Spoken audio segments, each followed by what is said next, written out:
Hey guys, Putzleman 945 here. Welcome back to another video.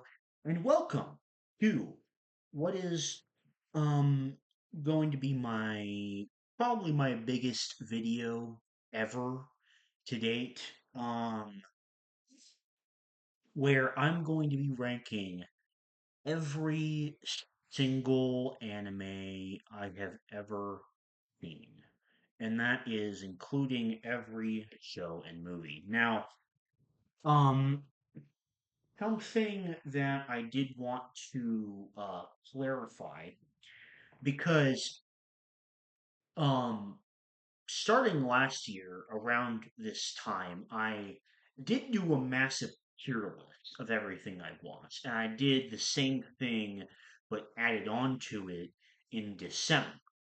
And truthfully, I was going to continue that format, but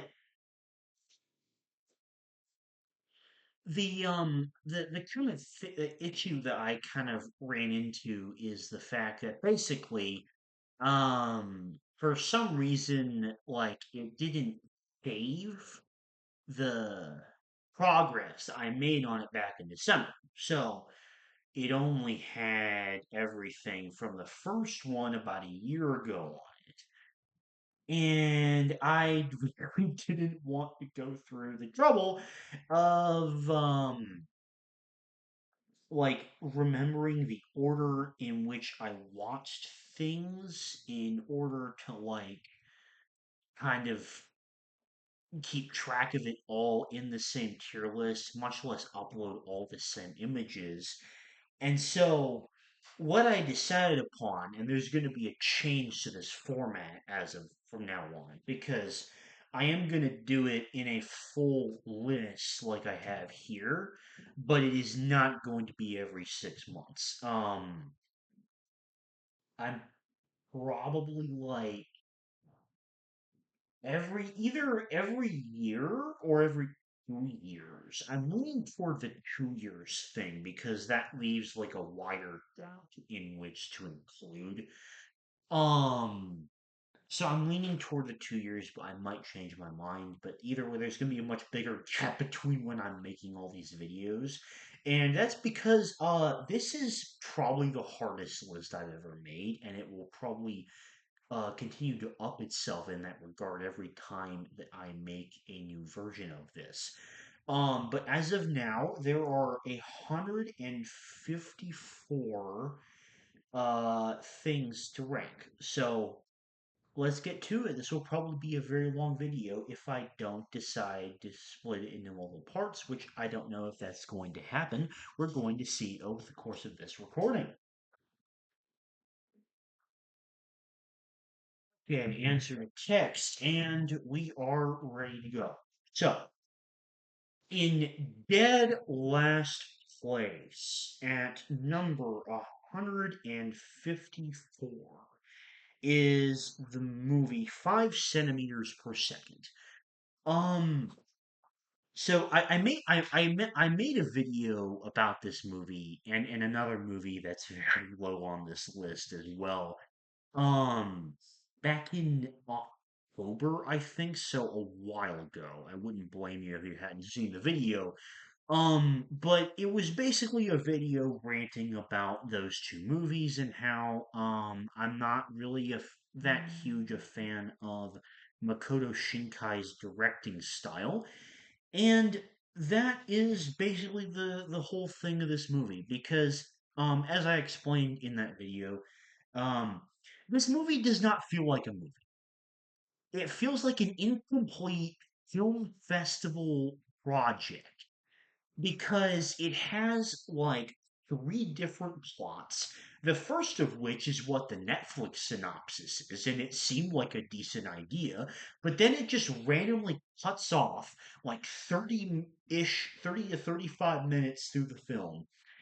And then it like switches to something else completely different with the same male main character, and then nothing happens throughout the second part as like this other girl in some other rural setting wants to confess to him but then just doesn't, so then literally nothing happens. And then like the last third of the movie is like them as adults, and then like nothing really happens in that either. Um, and it's just it's just baffling. It's just appalling. It doesn't make any sense. It literally does not feel like a complete movie. And as such, it gets last place because, to be honest, there some of the other lower ranked things that I talk about here probably are technically, like, critically in my mind, probably a little bit worse in terms of the amount of negative aspects they have by comparison. But this movie it's just so appalling and baffling and just WTF to every decision made that I just do not understand at all. Um in 153rd place, this will not be much of a surprise if you saw the video on it I made last week, where I made a Final Reckoning video on Akira because I rewatched it, and that is the 153rd place on this list. Um, and that's because even though, as I explained in the video, even though I understood the themes and to be honest, the entirety of the plot a lot better, even though there were still some things I was confused on, I understood for the most part the plot much better. But I still think Tetsuo is a dog shit main character. The pacing is way way too freaking fast. Um, and I don't really remember what else I disliked about it. I honestly recommend going to watch that video because it's only like a week old. Um, and I probably include better reasons, but those were the main two things. Is that like Tetsuo is a dog shit main character in my opinion, and the movie was just going at such a breakneck pace that was hard to even understand anything. Um, Number 152, and the other movie that I talked about alongside 5 centimeters per second in said Makoto Shinkai video, is Suzume. Um, Now this one isn't nearly as just like baffling or appalling in terms of decisions. I just think it's not I just think it's a lame movie. Like the characters are really boring, the plot doesn't make any sense um and it's just weird. It's really weird, it's really boring. I don't like the characters and yeah, that's about it. Uh Um, Now, uh, that's all the movies for the most part. This next little section will be kind of things that I dropped. And I'm not including seasonal anime I dropped because if I did that, there would be way too many to already think about by this point. Um, so at number 151 is, an anime called Basilisk. Now, I was really hyped to watch this show because the premise sounded really cool. And then I watched like 4 episodes and I don't really know what it was, but it was something really weird. Like the said romance aspect of the synopsis wasn't nearly as captivating as I was expecting, and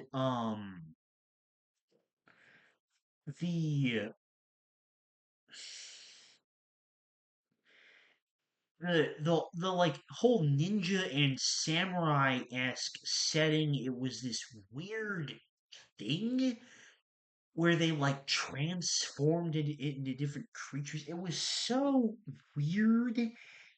And to be honest, I kind of found myself really disappointed. But I will say, uh, like the bottom three are kind of like really in a bottom tier of their own. Like I think this is even though I was very very disappointed by it and it's this low down on the list. That doesn't change the fact that it's a significant step up in quality from Suzume. And the same thing is true with Darling in the Franks.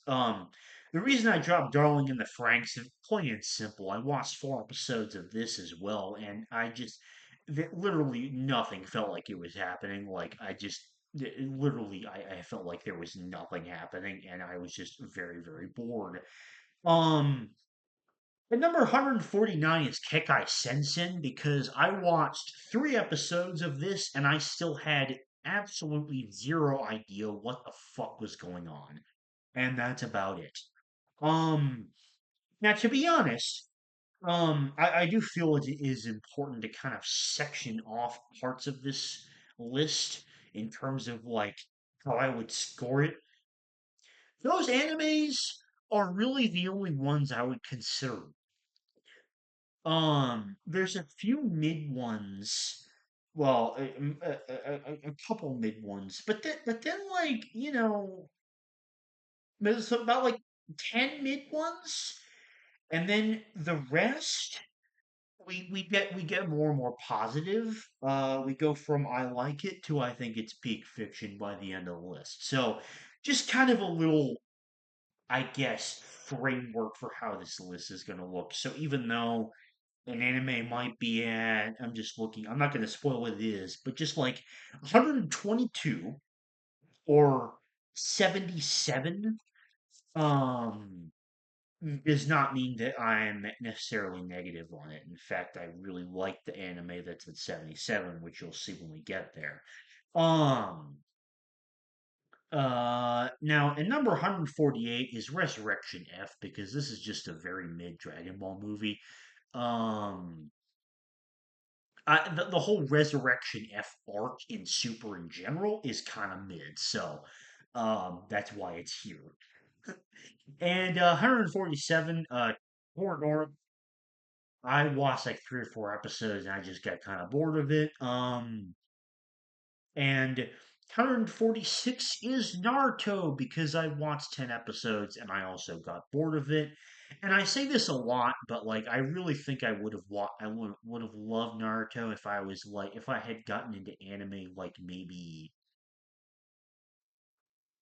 5 years before well at this point like maybe 7 or 8 years ago, but like at the time I started watching anime, it would have been like uh 5 years ago at that point. So like if I started watching anime when I was like 10, 11, 12, I think I would have liked this a lot better, but when I tried to watch it, I just didn't find it very interesting. Number 145 is Chainsaw Man, which I did not drop, but I will never understand the hype behind Chainsaw Man because I think it is incredibly mid. Just like aggressively mid. Like I think the action animation is fantastic. You'd be a fucking fool not to mention that, I think.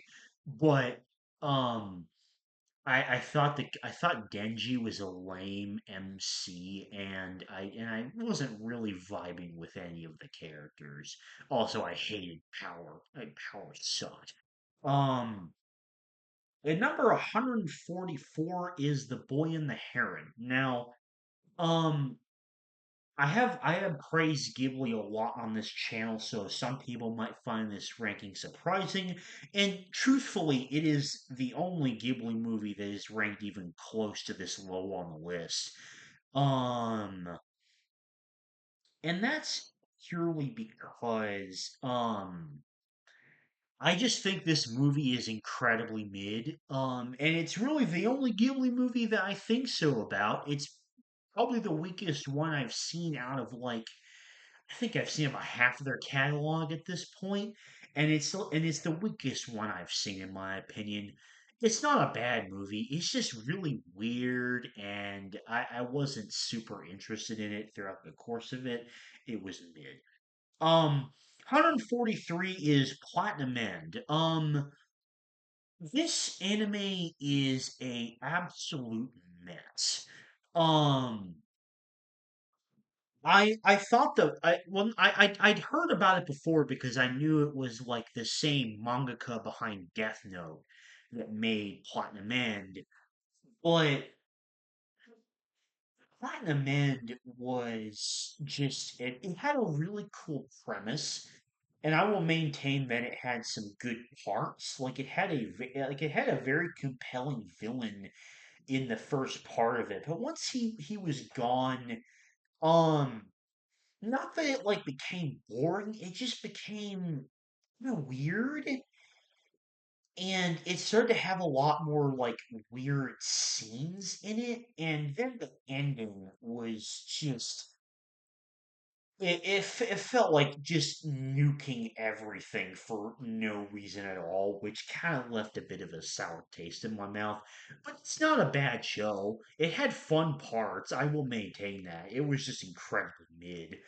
142 is Honey Lemon Soda. This is a very, very mid high school romance. I brought up in my winter 2025 anime video. Not much more to say to it than that. 141 is quite possibly one of the biggest disappointments I've had in terms of watching an anime movie, and that is I Want to Eat Your Pancreas. And um, I made a video about this movie, I think at like the end of April. Um, in which I talked about my grievances quite extensively. But basically, the short version of it is that like I loved everything that was being set up with the character stuff and the whole premise behind it. I thought it was fantastic. But then the absolutely baffling decision to kill the main girl at the end completely ruined the movie for me, and drastically lowered its potential placement on this list, because I think that it makes no sense in the plot. It was done purely for dramatics, and it completely ruins the pacing of the entire movie and characters. Um, and number 40 is Suki Gakure, which is another kind of mid high school romance anime, which has bizarrely awful CG. Now getting into the stuff that I consider good, this would be like a 7 out of 10 on Mal for me.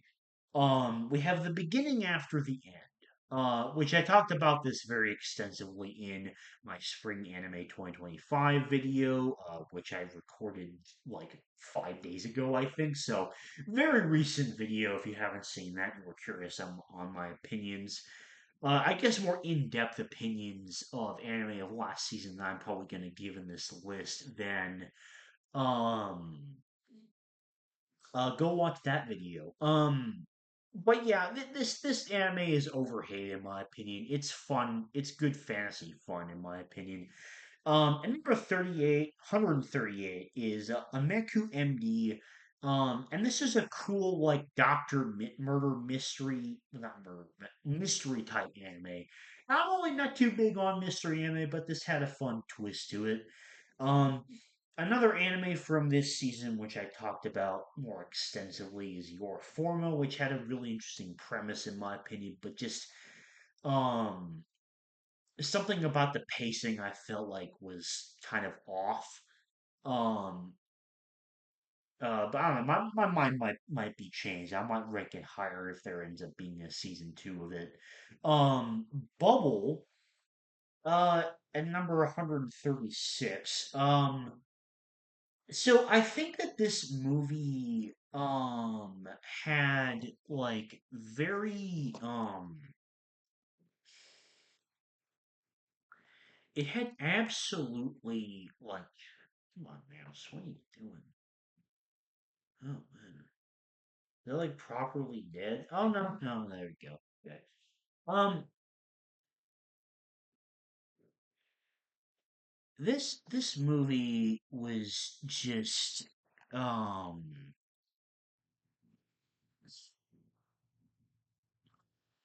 I don't know. It had very, very pretty like animation and whatnot, but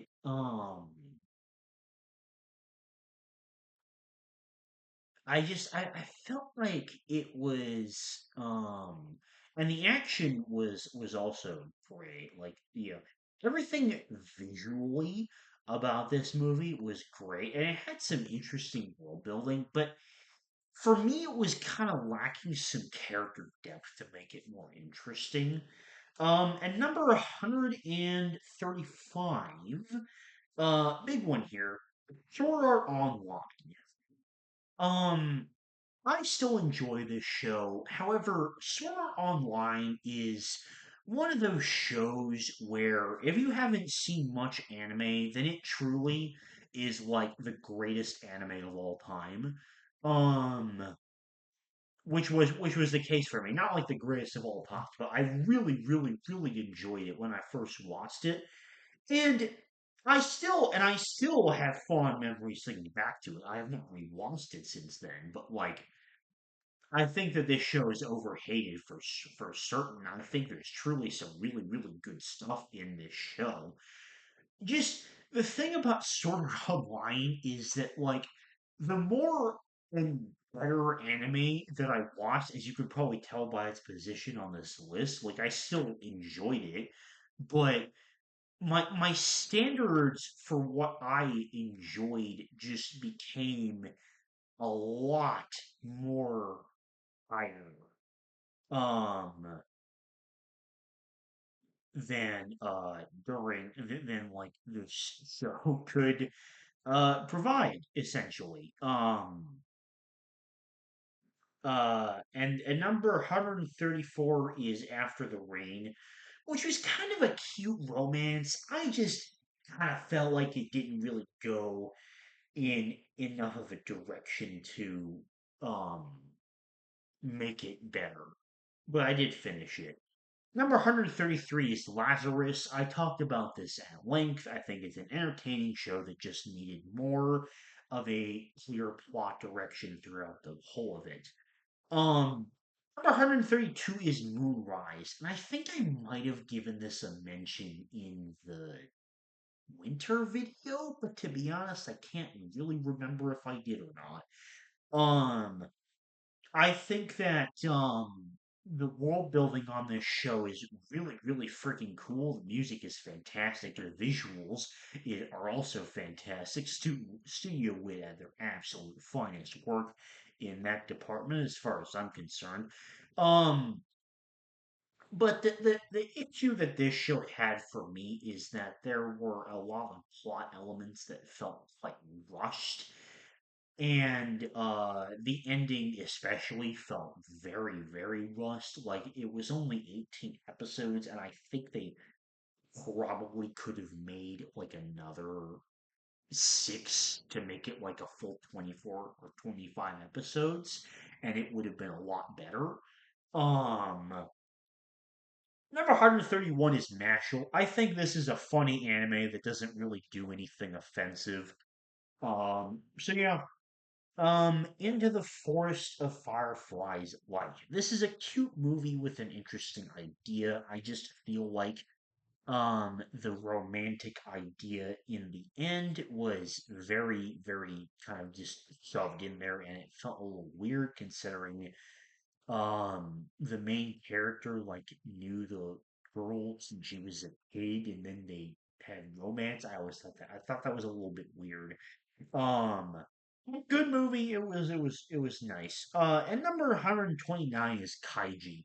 Um, and my issue with this is, it's nothing really about the production of the show. In fact, more than anything, I have to really credit that because, like, the animation, like the kind of constant cuts and the kind of directing style in this, it very much emphasized during a lot of the games, and the same thing with the music as well. It was like very high stress, high pressure, very like intense moments and atmospheres that were created. Um, so I definitely need to give credit for that. However, um, the thing that kind of just made this show hard to watch is that like I know it's probably like a good representation of what a gambling addiction is actually like, but I just I didn't think it made for a very good watching experience. Like the way that IG him himself as a main character, um, he never really seemed to get the gist. Like he always like it seemed to constantly repeat the same tropes of him losing and then walling in regret and then getting another opportunity and then that would lead to him making some crazy challenge that was way out of his scope that he was destined to lose, and it just it kind of made me lose interest even if the games themselves were interesting. um just the kind of repetitive nature and lack of development in Kaigi's character just kind of made me lose interest, and that's why I only ended up watching the first season of Kaiji because I kind of felt like I had enough based on that.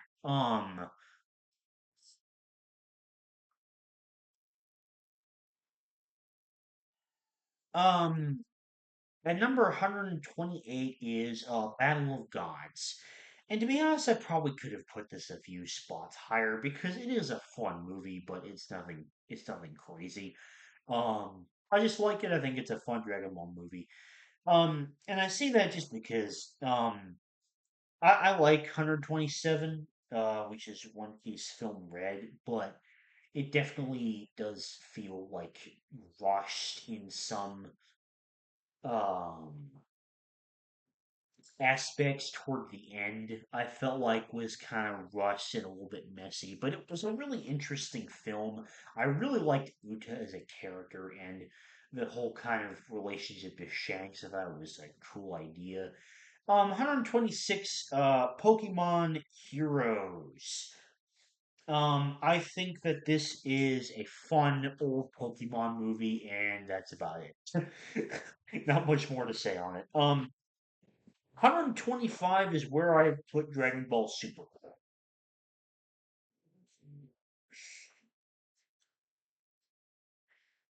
Dragon Ball Super is a very mixed bag when it comes to Dragon Ball stuff. I think it is a good show overall. Um, but there are definitely some arcs that are not nearly as captivating to me, such as Resurrection F, as I mentioned when I was talking about the movie. And I do think there's some really good stuff in here, but overall, it's not as good as other Dragon Ball properties, in my opinion. And I'm not including the manga. As including the manga content, it definitely would have moved up several spots, but just because of the fact that I really, really enjoyed the Granola arc, and that might be my favorite arc in Super. Um, but that's yeah, I digress. At number 124 is Darker Than Black. I thought this was a very fun, like cool anime original. It had a very, very cool world building and just really great action. A similar thing to Bubble. I kind of felt like there was some lacking character depth to made me care more. And at number 123 and 122, we have Konosuba the show, and then one spot above it, we have the Konosuba movie. Um, I think that this is definitely one of the funniest animes I've ever seen. But for me, that's kind of all it is. It's just it's a fun time that's really funny, and I like it because of that. But it's not any better than that.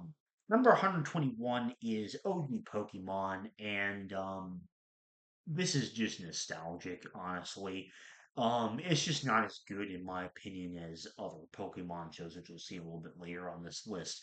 And number 120 is Kiki's Delivery Service. And I think that this is a fun film. I like the idea of the whole, like, I like the idea of Kiki being like a wizard, not a wizard, no, a witch in training. I think that's a really fun idea. I just think that compared to other Ghibli films, Kiki's Delivery Service doesn't really have as much of a plot, and so it's not as good as other Ghibli films. Um, Number 119 is Black Lagoon. This is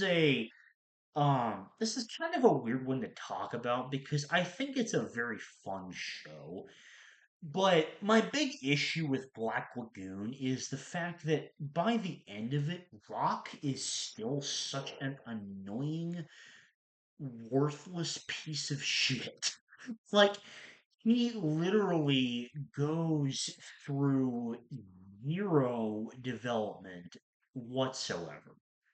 Um, I do like everything else that has been praised about this show before, though, like the absurd ideas, the rest of the characters, including like Levy and the others, they're all very fun. There's a and Balalaika, they're like a very memorable cast of characters aside from Rock, like Rock being like Rock being an awful main character to follow. It just kind of brings it down a good bit. And number 118 is Moribito, Guardian of the Spirit. I thought that this was a fun show with fun characters. Um, but like it also like wasn't anything crazy in my opinion. It was just kind of fun vibes. Number 117 is Paprika. This is straight up one of the weirdest movies I have ever seen, and it is by far the weirdest movie out of Satoshi Kon's uh, catalog of movies. Um, and but I do think that the plot and ideas are very cool from what I could understand, which was about like 75 to 80% of the film. Uh, and number 116 is Solo Leveling.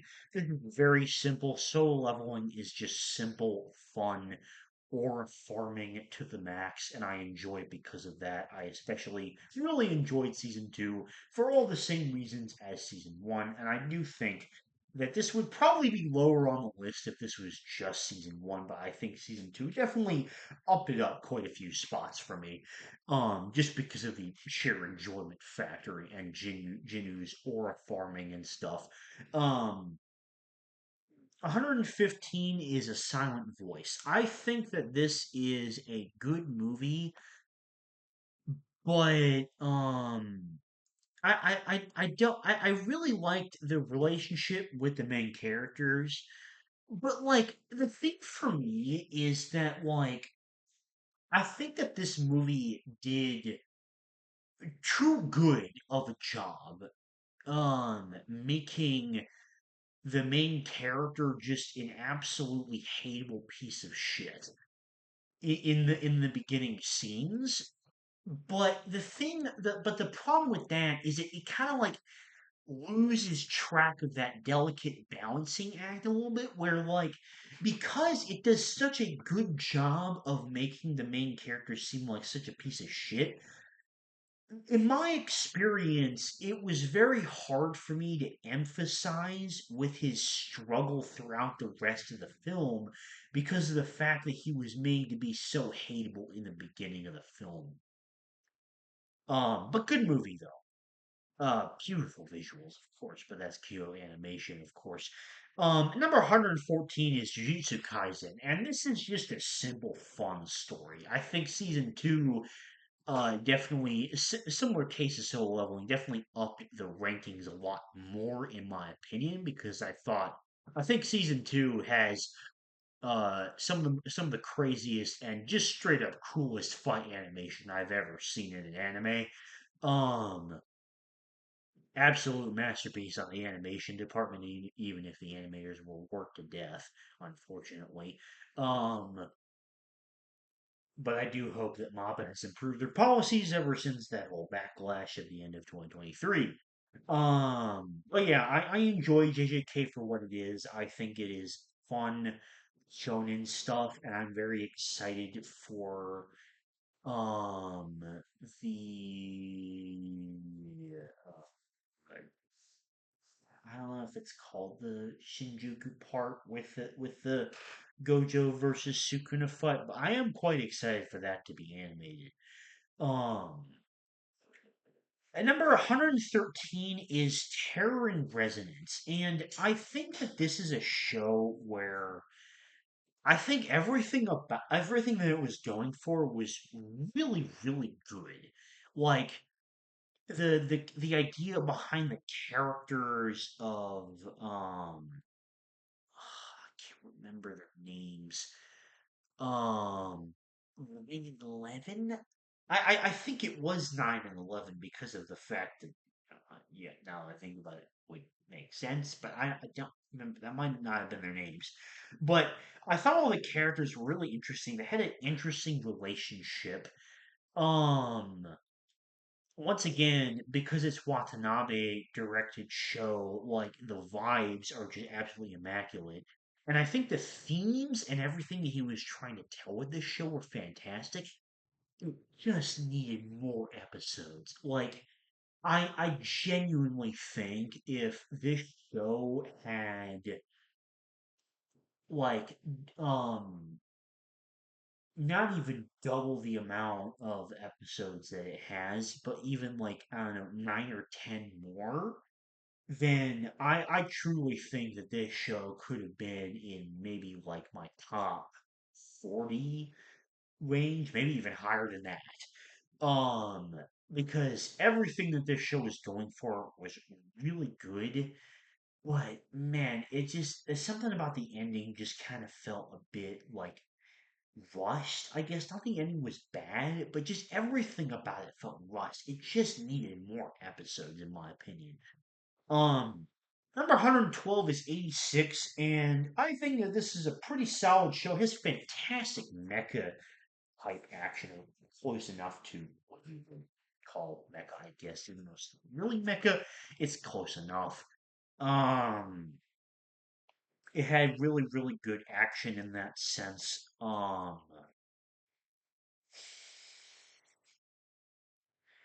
And and I think the world building is very interesting. Yeah, just about it, to be honest. I think it's a cool show. 111 is Cyberpunk Edge Runners. I think that Cyberpunk Edge Runners has a lot of really good stuff in it. But this is another case like Terror and Resonance where it really needed more than just 10 episodes, like a lot more than just 10 episodes, because Um, I felt like David's character arc felt very rushed, and it was the same thing as like the mentor type character that he has near the beginning. Um,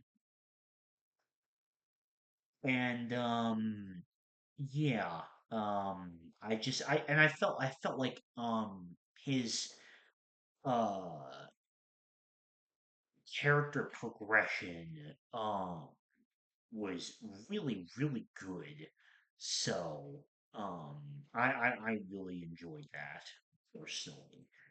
Um, Wait, what did I say? Did I say it was really good? I messed up my words. I meant to say it was rushed.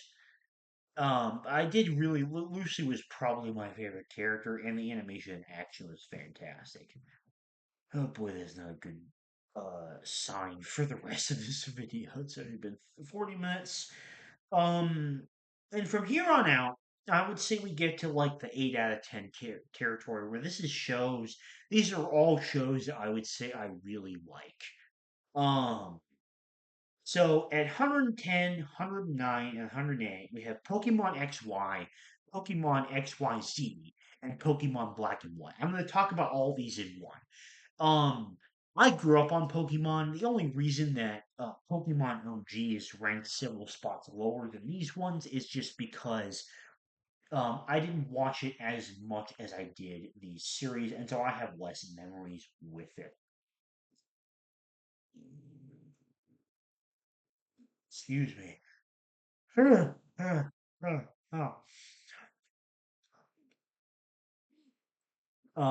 But Pokemon Black and White was my favorite because I just thought it had the coolest story. But X, Y, Z as well also had great characters and a great story, and it's just it's great nostalgia to think about. Even though I grew up with Pokemon several years ago. Um, Number 107 is your boy Kongman. Now, this is, I would say, by far the most absurd premise for any anime that I've ever watched.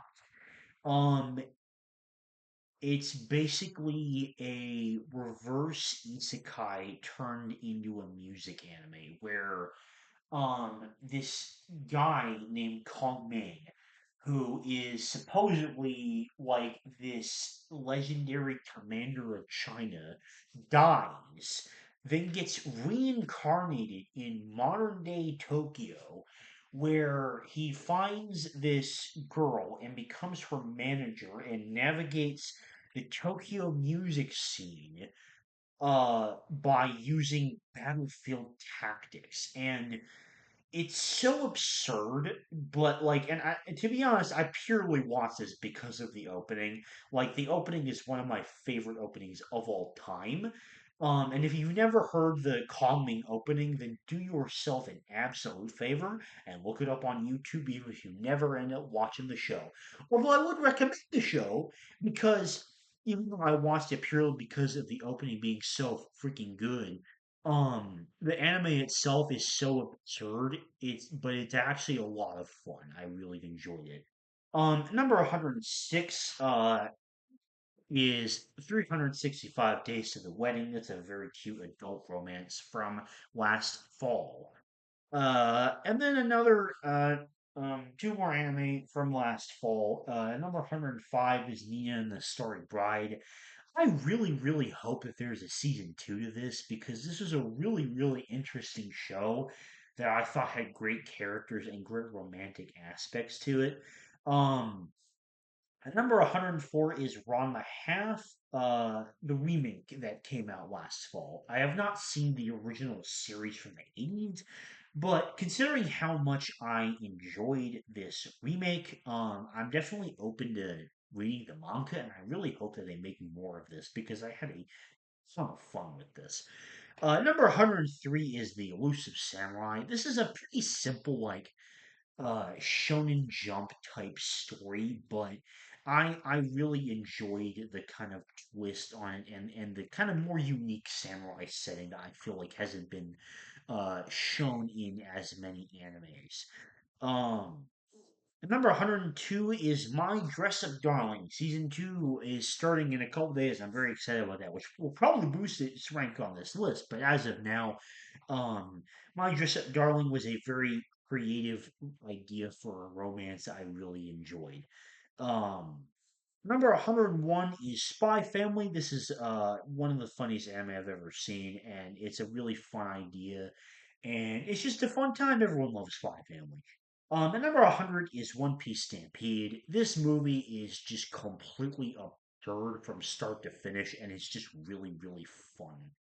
Um, Number 99, uh, 98, and 97, we have several shows from this current season, which I talked about a lot more in depth in the seasonal anime video. But now, in generic romance, all I'm going to comment on is the fact that I think that all the questions I had and that it brings up are going to be satisfactorily answered, which I very much like.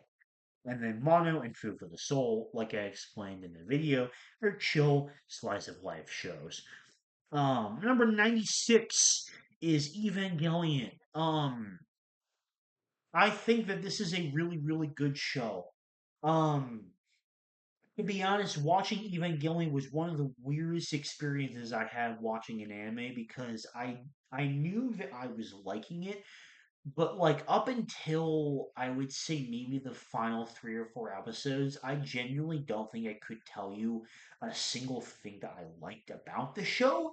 Just that I did really like it, which is such a weird thing, even reflecting back on it, even though it's been like about 2 years since I watched Evangelion. Um, and I think that the thing that I think that my favorite part about Evangelion, even if some of the character stuff is kind of mid, to be honest, is the fact that I think that the way that the climax is written is just spectacular. And to be honest, I have not watched any other Ava content because I was perfectly satisfied with the ending. I was confused, of course, but I think that's everyone when they watch Evangelion. But I was perfectly satisfied with it once I kind of learned a little bit more about the meaning of it. Number 95 is Psychopaths. And if we were talking about season one, this would be like top 40, maybe even top 30 potential easily. But the thing that really brings it down is I dropped season three because it was really boring, and season two just did it was decent, but it just did not have nearly the same level of captivating um ideas or world building in it. But season one is straight up one of the best seasons of anime I've ever seen. I think Makishima is one of the best anime villains of all time, and I think that's truly the reason that season two is really lacking. I also felt like those later seasons really didn't use the unique world in nearly as interesting ways. But season one is honestly goodness a masterpiece. It's just really brought down by lamer second and third season. Um, Number 94 is Trillion Game. This is another show from the fall season, which I thought was a lot of fun. A very interesting idea of like two different guys like conquering business together. I really enjoyed every episode of this. I just thought the ending was a tad rushed. Um, and then, of course, number 93 is Donadon, another one I'm very excited for season two of, which will probably raise it in the rankings for sure. Um, I really enjoyed uh Donadon. I think it was very wacky, very very fun concept.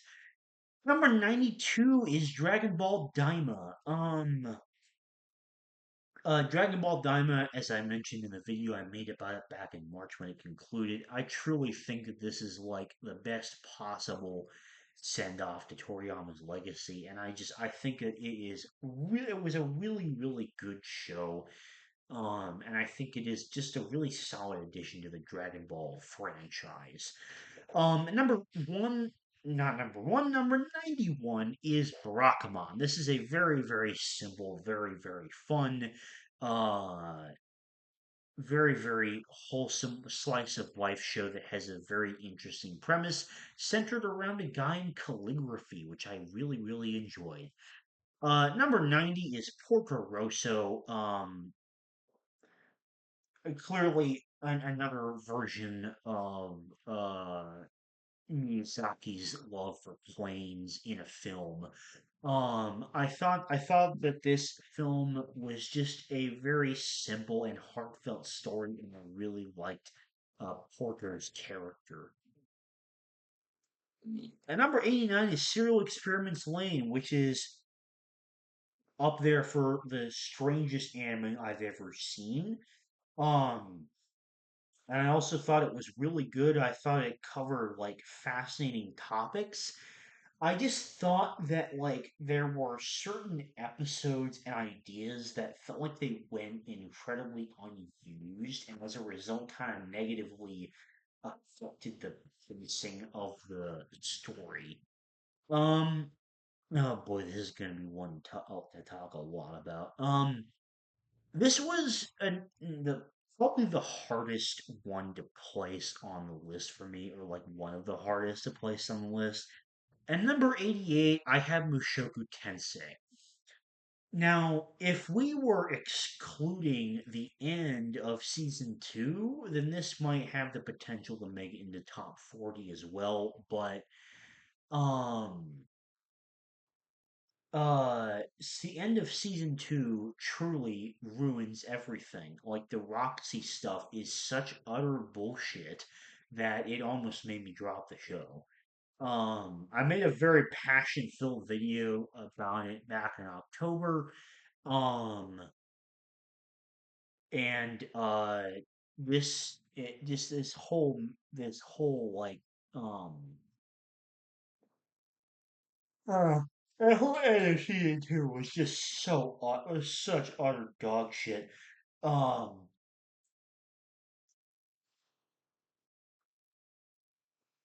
but like there were so many other good parts to it as well. Like before that, Radius's character was actually was actually really good. I loved Paul. He's my favorite character in the show. I loved everything that he stood for. Just wish Rudius had followed those lessons. Um, and the world building was interesting, the animation was fantastic, and the whole like journey aspect and following Rudius alongside it until the end of season two was just fantastic. And it truly has some of the best character writing until the end of season two of any anime I've ever seen. Um, what so that made it very hard to rank. And number 87 is Horimiya. Um, and I really loved this. The reason this is one of my favorite romance anime is because this is like extremely no bullshit. Like there is zero love triangles. You actually get to see uh Hori and Mira um kind of interact in a proper relationship for a majority of the show, and that aspect just feels very, very satisfying to me. And I really wish more anime would do that instead of like Honey Lemon Soda, for example, being more generic, where like the confession is the very end of it. Like I want to see more romance anime where the couple is actually in a relationship and working through parts of the relationship. Um, Number 86 is The Wind Rises. Speaking of romances where you actually see a lot of the relationship, a fantastic adult example of this here, in my opinion. I think that this has a like a fantastic relationship, and I just honestly the thing that made this one so fun to watch is it's just a fantastic like look through of a man's life story, and I absolutely adore that. Um,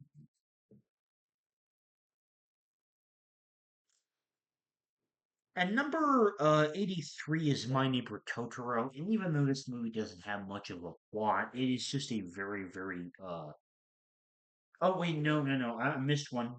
Uh, Number 85. Sorry. Uh, oh yeah, I skipped ahead full spots. Number 85 is Look Back. I think this is a very, very good movie, which is a really interesting perspective to tell about how, like, manga is made and just kind of like the creative process in general. I just wish it was longer, to be honest. I wish it was longer than an hour because I kind of wanted more of the movie. Um, at number 84 is Nazca of the Valley of the Wind. Considering this was Ghibli's very first movie, I think it's a very good movie. I think it's got very interesting world building, possibly some of the most interesting of any Ghibli movie, in my opinion. Um, and yeah, I think it's a really, really good movie. Um,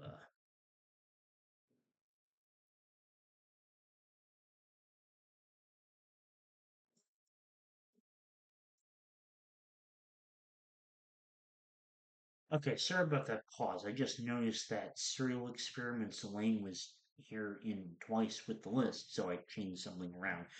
Which we'll get to what that was soon, because it was the number 81 spot. But yeah, Nusker the Valley of the Wind, for being Ghibli's first movie, it was a very, very good movie. I really like the characters and stuff like that, even though it has similar theming as The Princess Mononoke, and that's definitely the better version of this movie.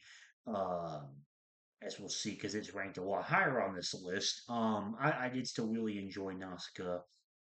Now at number 83 is My Neighbor Totoro, and despite this movie not having much of a plot, I still really enjoyed it. Um, Number 82 is sort of The Stranger. I just think this is a really interesting idea for a movie, and I really like the characters, and the action was great. Underrated Studio Bones gem, in my opinion. At number 81 is my favorite anime from the spring season, Apocalypse Hotel. I went into a lot more depth about that in my seasonal anime video, so I recommend going to check that out. At number 80 is The Girl Who Leapt Through Time. Really interesting idea for a movie that has some fun romantic aspects and a satisfying end, and also just absolutely beautiful visuals. At number 79 is Assassination Classroom. I think that this is one of the craziest premises I've ever seen in an anime. I do think season two is a bigger step up in terms of the emotional payoff purely, but it's just a very, very funny show. Um, with just a ton of absurd things that happen in it and a ton of really fun characters. Um, Number 78 is One Punch Man. This is just a lot of fun. I personally really enjoy both seasons. I think they're both equally as good. I don't know if that's a hot take or not, but um I really, really enjoy One Punch Man a lot. Um and the number 77 spot, which I told you about earlier, is Demon Slayer. I really, really like Demon Slayer. It has just been surpassed by a lot of other anime. And should be cleared by the fact it's number 77 in this list, but I still love it. Mugen Train is my favorite part of Demon Slayer content, but I love the characters. I think breathing is a cool power system. And yeah, I love Demon Slayer. Um, Number 76 is a bit of a weird one, but it's the first Fate Stay Night Heaven's Feel movie. And the only reason that this is like not ranked with the other ones is because I think the other two, um, despite the fact that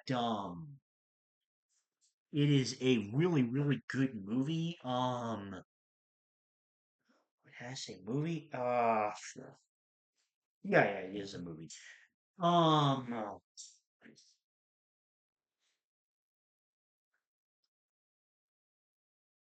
I think that it is a lot of it's a lot of fun. In terms of like it's good old fashioned fate action. I just think that the other two movies have like much better emotional payoff, even though the character stuff in this is really good. Um, it just kind of was it just kind of is hit with is dealt a little bit of a horse or hand because of the fact that it's the first of a just absolutely incredible trilogy of movies. Um, uh, Number 74 is Dragon Ball Super Broly. I think that this movie encompasses all the best parts of Super, in my opinion. I love Broly's origin in this movie and Bardock as well. I think it's all really, really good. Um, yeah, I'm a big fan of this movie. The animation is fantastic. And right above that is OG Dragon Ball. Way too many people sleep on OG Dragon Ball. Is it as good as Dragon Ball Z? Hell no, as we'll see, because that is much, much higher in the list. But OG Dragon Ball has some absolutely incredible arcs. And the tournament arcs in particular are just really something special in OG Dragon Ball. They're just of a really special quality. Uh, Number 72, we have a bit of a streak of movies here. We have Tokyo Godfathers.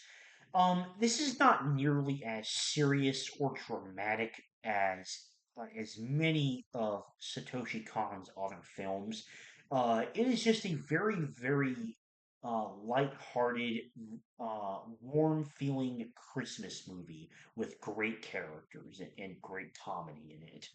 Um, at number 71 is Ponyo. I think that this movie in particular has so much like imagination to it, and I really really love uh the I love the imagination of it. I think it's fantastic. Um Number 69, or no, number 70 is Castle in the Sky. I think that this is another one of those movies that really feels, the Ghibli movies I should specify, that really feels like such a fun journey. Um and and there's just a lot of imagination to this as well, and the characters are great here too. And the same thing, number 69, nice, is Spirited Away. Because this is like one of the most well-known Ghibli movies. And it's one of my favorites because I love the characters and I love the kind of sense of the journey and the imagination in it. Breaking away from the streak of movies, at number 68 is Baccano. Had a bit of a confusing plot, I won't lie. But I loved all the characters, and this is just one of those shows with fucking immaculate vibes to it. So, I was a big fan of Baccano. I think I might need to finally replace the batteries in this mouse if I haven't done it since I got it. Um, yeah, that's Baccano. And number 67 is The 12 Kingdoms.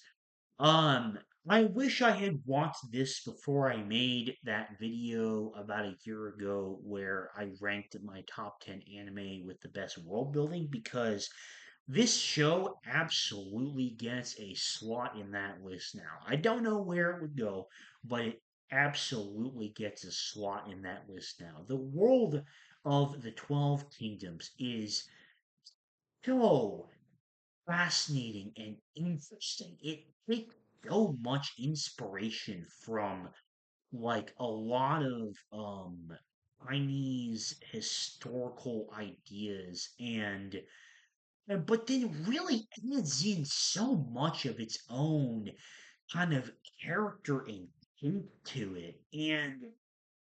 Um and I really really wish that there was more of the anime made.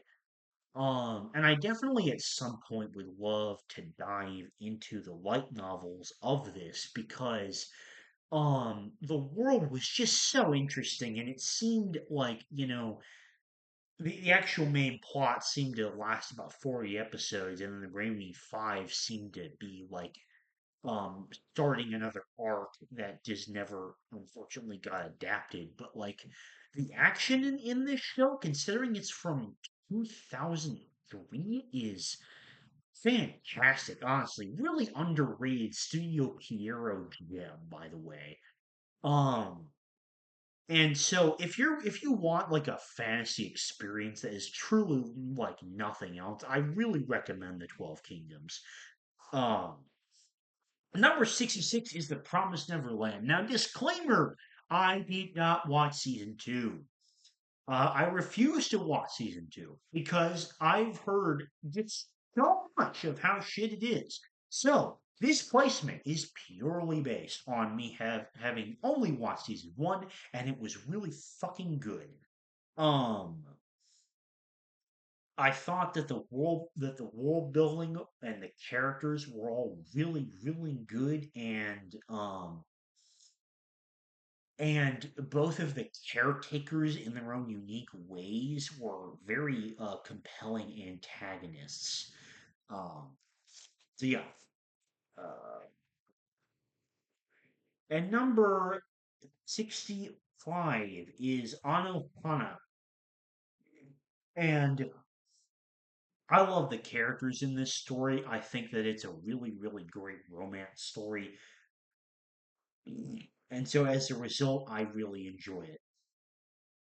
And number 64, with a lot of similar positive qualities, in my opinion, to Heavenly Delusion, the world building and characters is absolutely fantastic, especially like once I understood a lot more about the whole like timeline aspect, I was able to appreciate it a hell of a lot more. Um, and so that definitely moved it up a lot of spots in my list, and I was thinking about that. Um, and and yeah, just the world building and the characters and the plot progression is fantastic. I can't wait for more of it to come out. Um, and number 63 is A Place Further Than the Universe, and this is just absolutely fantastic. Cute girls doing cute things, slice of life type show that also just feels like an incredible journey about these four girls who become like the best of friends and journey to Antarctica and kind of just work through all of their issues. And I love it. Let me see if I can find the character names here because I'll tell you my favorite character. My favorite character. Let's see. My favorite character was Yuzuki. Um, yeah, I couldn't remember the names for a second, but yeah, my favorite character is Yuzuki. Um, and number 62 is Bleach. I really, really liked Bleach, but it does have its issues for me, as I've said um, in videos in the past. I think that the Arunkar arc is poorly paced and has really bad power scaling. And I do think that certain parts of the Hundred Blood War arc do kind of feel a little bit rushed. But overall, I really enjoy Bleach. I think it's got a cool ass power system and a lot of stuff about it. It's just really fucking cool, and there's a lot of fantastic characters stuff in it. And the world of the Soul Society is just it's so fucking cool, very underrated in my opinion. I'm a big Bleach fan, despite the issues I do have with it. Um, and number 61 is 91 Days. This was an absolutely fantastic revenge story with really, really damn good characters and just so many satisfying moments. And if you want a really damn good like mafia type show, then definitely I would recommend 91 Days. And number 60 is Wolf Children. This is a incredibly emotional movie about a mother who cares a hell of a lot for her kids. um, and it just kind of chronicles that entire life journey from her meeting her husband to her husband dying, and her having to raise literal wolf children. And it was fantastic. Um, and number 59 is the aforementioned Princess Mononoke.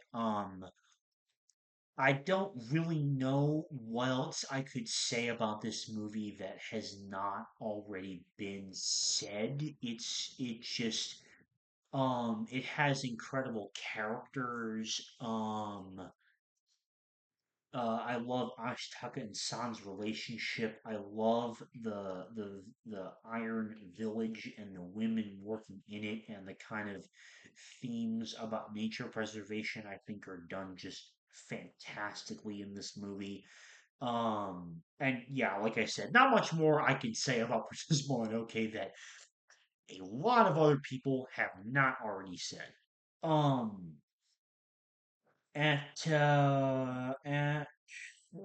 number 58 is the Tale of is Princess Kaguya. And this movie is straight up, I have to mention first, one of the most beautifully animated shows I have ever seen in my life. Uh, Not shows, movies. Because the animation style was just so fucking gorgeous. Like I was blown away at how beautiful and stunning and just how incredibly unique as well the visual style was of this movie. Like it is, I am not lying when I say it is literally unlike any other type of animation style I've ever seen.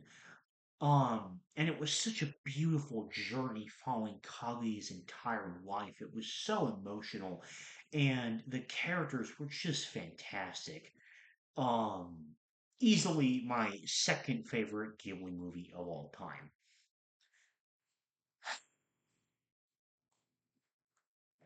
Um, but moving one up from that, my second favorite Satoshi Kon movie is Millennium Actress.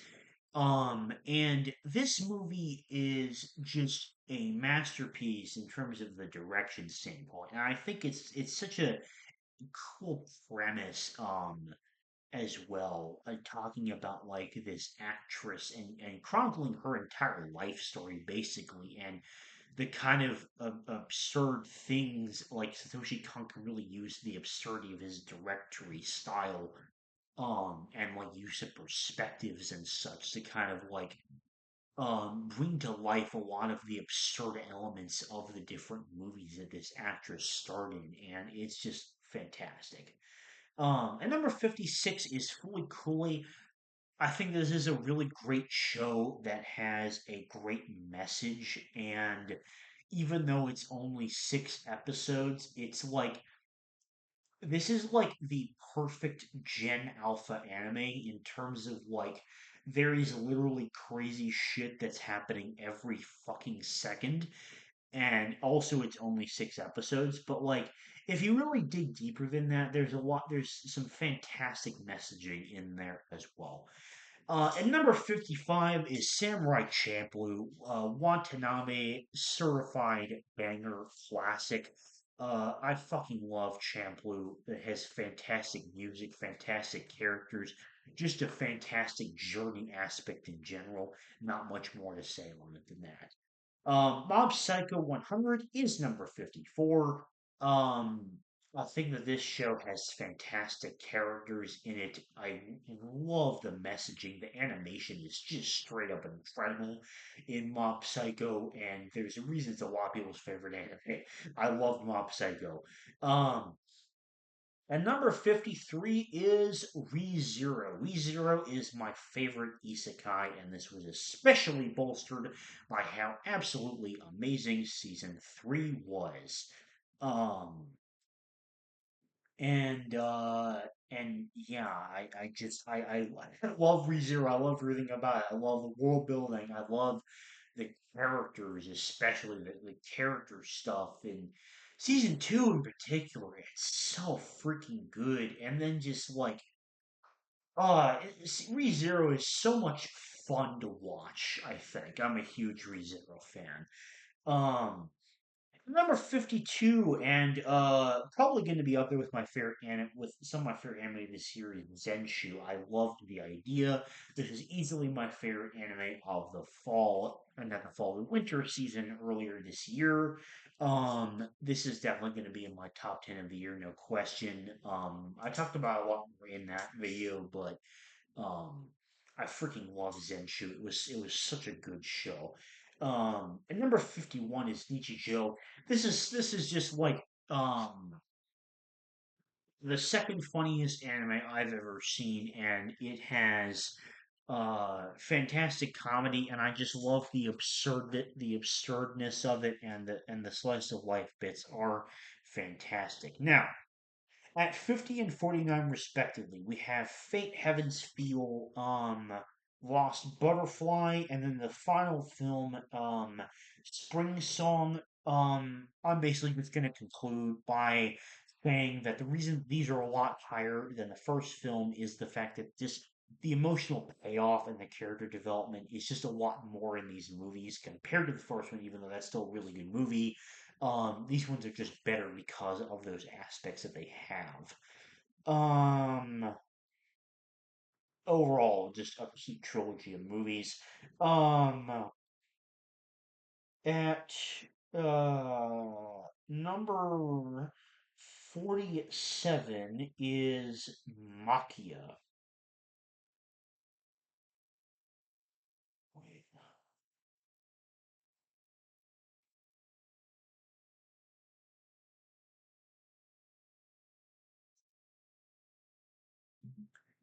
Okay, sorry about that pause. I had to get some water, but also I just realized I done fucked up.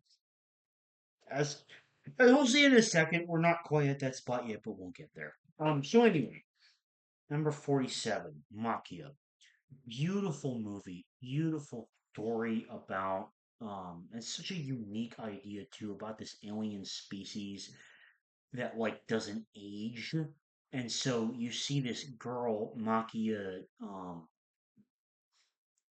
uh just like her entire story of raising a kid, and then that kid becomes an adult, gets married, has his own kids, eventually like grows old and dies, and then um he's still there, and it's just a masterpiece of a movie which I really recommend people watch. It's a beautiful movie.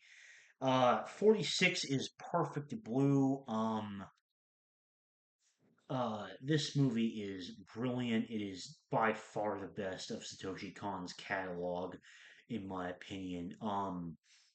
The idea behind it and the use of direction and perspective in this movie to make the audience like not know what is real as the same as the main character, and then this the plot twist at the end being one of the best I've ever seen in any anime on this fucking list.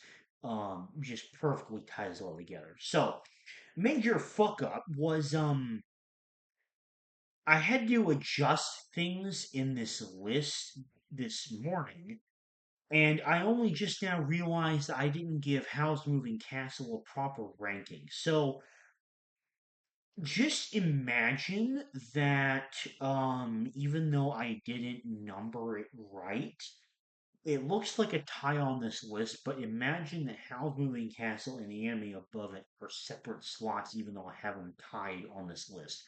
Um, but House Moving Castle is my favorite Ghibli movie. I fucking love the imaginativeness of it and the world and stuff and the characters and everything about it. And the romance is also really damn good. Now in the spot above that, even though it's not really numbered, um, for the number 45 spot is Angel Beats. And I should mention, by the way, that like around the top 50 range, we're entering animes that I just straight up think are untravel. Um, like I would give everything within the top 50 9 out of 10 easily.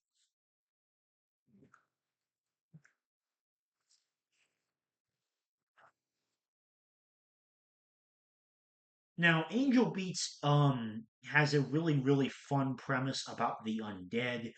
Um, I think that the characters are fantastic. I love the kind of high school setting, and it's just really absurd as well. It has a lot of great like moments, and I love the idea behind Angel as a character. Um, I think it's just really good. Number 44. one I finished very recently. Number 44 is Nana. This is a beautiful, beautiful story about two girls who both share the same name, Nana, and as they meet on a train heading to Tokyo and eventually become roommates and best friends. And golly, the fucking drama in this show, dude. It is so up and down and up and down. Um, it is one of the most depressing anime I've ever seen. And it does some absolutely insane and seemingly outrageous things in terms of the relationships, and yet it just fucking forces you to accept everything and wallow in your tragedy. And it's such a good show. And number 43 is Hibike Euphonium, and I'm convinced that this is like there are a few anime which I would call like made for me type anime. Just because, just like based on the synopsis, I know that like even more than other animes, I'm going to extra enjoy them, and this is definitely one of them because it's literally a high school concert band anime. And considering that's been a significant part of my life playing tuba in concert bands, in all of and high school, and now in college, um, it's been like a huge part of my life, like the past 8 or 9 years. Um, and especially because this anime in particular is not about the tuba, it is about the euphonium specifically, but it focuses a lot on the tuba. Like one of the supporting characters plays the tuba, it focuses on the low brass. And the drama and the characters in this show, even though it's about band, is so good. And Kyoto Animation are just absolute masters at making these instruments look fucking beautiful. And also, is that age old meme of like, do the instruments actually look like what they're being played? And this show absolutely nails that. Everything looks feasible to what it sounds like. Like, the instruments are animated so perfectly in this show. I love it so much.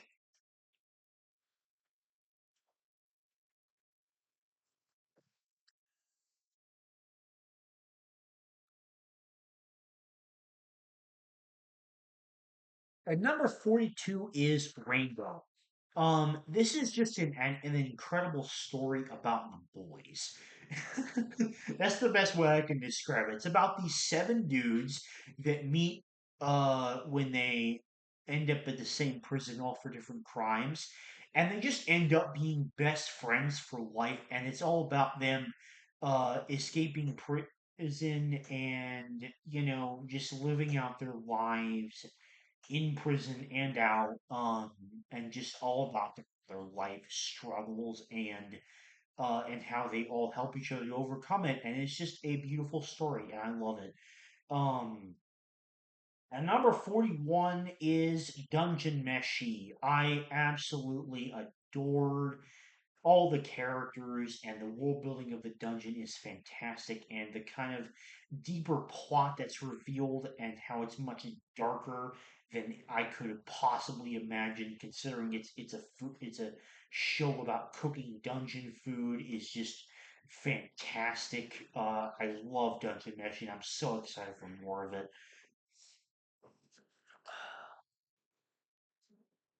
Okay, we are back. I took a little break for dinner. Um,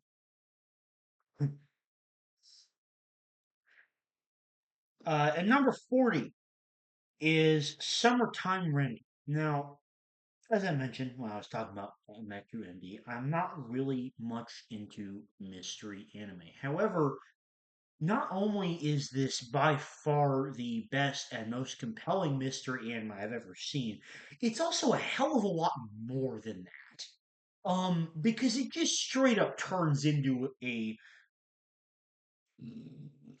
freaking all out awesome sci-fi like mega fight near the end where it's like the idea behind the way that the shadows work is so cool and unique, and the main villain is fantastic, and so are all of the characters. I love all of their interactions, and it's just the Summertime Render was such a huge surprise. It's so peak. I'm number 39, and one of my another one of my favorite romance anime is Your Lie in April.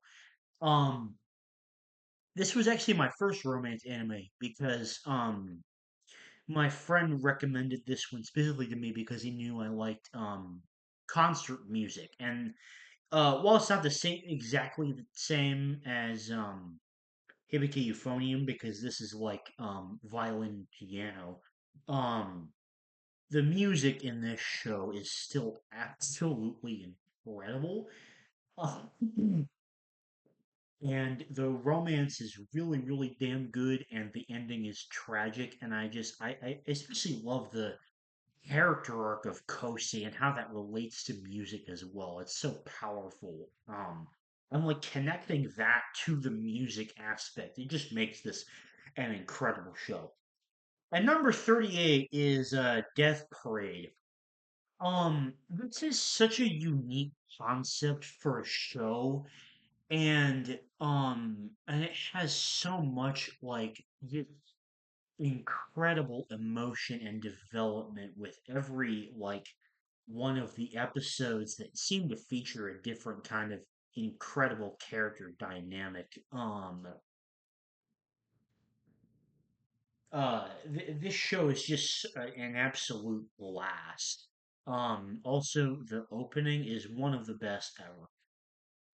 At number 37, another one of the anime made for me, as I like to call it, is Afro Samurai. Even though this is only 5 episodes, it is 5 episodes of fantastic animation, uh, badass samurai action, a killer revenge story, and Samuel L. Jackson giving one of his absolute best performances because he's my favorite actor and he did a badass revenge story with samurai stuff in it. It's fucking awesome. I love Afro Samurai. And speaking of awesome samurai related stories, at number 36 is Dororo. Um, Hyakkimaru has got to have it the toughest of some of the toughest of any anime MCs I've ever seen. I mean, like, Brody was abandoned by his dad to become a demonic object and literally lost almost all of his senses. But that is truly the incredible thing about his character is like the arc that he goes on to fight back and get everything back is just it's absolutely amazing. Um and his relationship with the titular character Dororo is amazing. I love their like brotherly bond. It's amazing. And the action is so fucking fluid. Like man, Mappa cooked with this one. The animation is so fluid and beautiful and badass at the same time. I love it. Um, and number 35 is Hajime no Ippo. And I have watched all of it, all of the original series, all of New Challenger, all of Rising. I wish there was more that was animated, to be specific. But man, Hajime no Ippo is a special kind of series. Because not only is the boxing and the fights in this show some of the cleanest and fluid and most fluid action animation from any anime I've ever seen. I'm even talking about the original run from the 2000s that is still within the territory I'm talking about. Um, it just straight up has some of the best action I've seen in any anime, period. And and the characters are all incredible. I love Ippo's journey to becoming a champion so much. He is such a lovable main character to me, and all of the characters at Kamugawa Gym are just amazing, and the way that uh this show builds up and characterizes the rival characters is fantastic to me. Um, if people are curious as to what my favorite fight is in the show, it is easily uh Takamura versus Brian Hawk. Um, Takamura is the fucking goat on so many levels. He steamrolls and bulldozes Jinu three times over in terms of aura farming, and he hasn't even like let off a drop of sweat doing it. That's how hard Takamura aura farms. Um, he is just the fucking goat on so many levels, and that fight was just absolute cinema. Just like truly something else. Especially considering it was a battle of two of my favorite Japanese voice actors voicing both characters, because Rikiya Koyama uh, voices Takamura along with a host of other characters. And then one of the greatest goats of Japanese voice acting, Kyo Otsuka himself, voices Brian Hawk. And I can't even explain properly in words how entertaining that fight was. And in terms of an Ippo fight, that's my favorite, and probably my second favorite in the whole show is the first fight that Ippo has against Sendo. That was an incredible fight. Um, Overall, this show is just it's truly like one of a kind. It really is. It's something special, and I think everyone should watch it. I really do. And number four is Vivi Floret's I Song. This is definitely one of the biggest surprises I had. I guess I didn't expect it to be as big as it was. Like, it sounded really cool, but man, I was not prepared for the level of peakness that would come from this show. Um, the sci-fi setting fucking rules. Vivi as a character is absolutely brilliant, absolute masterpiece in my opinion. Like her all of her development just makes her feel like such a complete character, and the music scenes are so beautiful beyond words, and this has some of the best hand-to-hand combat animation I've ever seen from Studio Wit. Just incredible stuff. I love Vivi so much, and the entire like timeline of the story as well was just key. And number 33 is Devilman Crybaby. I felt like I feel like Akira and Ryuo have one of the best relationship dynamic rivalries, whatever you want to call it, in all of fiction. I would probably put it in either top three or top five of all fiction, to be honest. And that is probably the biggest reason why I like this show. It is also by far the most gory, gruesome anime I have ever seen, and graphic anime I've ever seen. By far, not even close.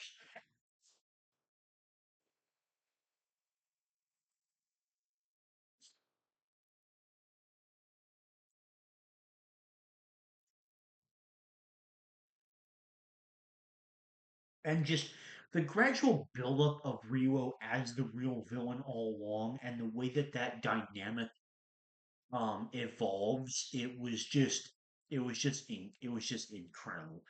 Um, Number 32 is Orb on the Movements of the Earth. I made a whole video about this back in like when was it? I think it was March when it concluded, and um this show is a absolute masterpiece. Everything about it was just incredible. All the characters were so good. Everything about it felt so complete.